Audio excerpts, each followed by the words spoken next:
I'm Andrew Raftery, professor of printmaking at Rhode Island School of Design.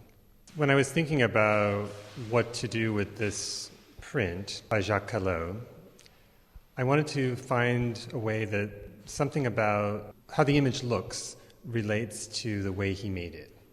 And the thing that really strikes me about his work is that he showed these incredible distances in these very small images. So here we have this scene of pillaging with this kind of inn and these various figures, but as we look further and further into the space of the print, we can actually see miles and miles away into this distant hills and buildings and townscapes.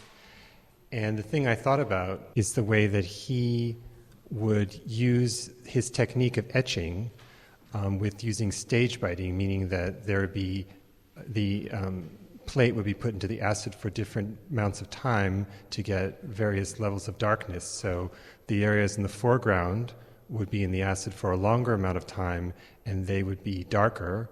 And then the middle distance would be in the acid for a medium amount of time. And then by the time you get to the background layers, those places were in the acid for a very short amount of time.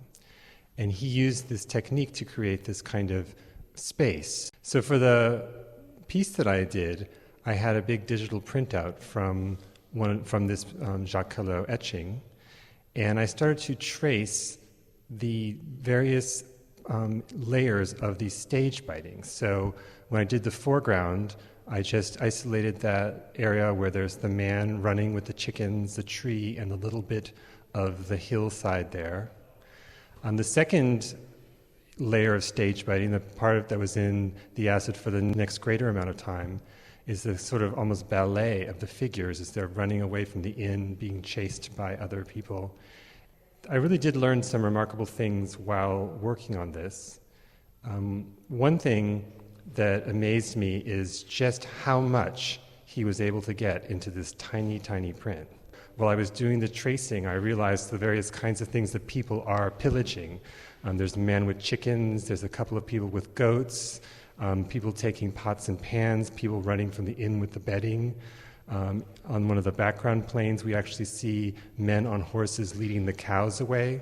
So it really made me aware that these prints are supposed to be looked at very carefully and really for a long time as we try to figure out all of the characters in the drama and the very nature of the story.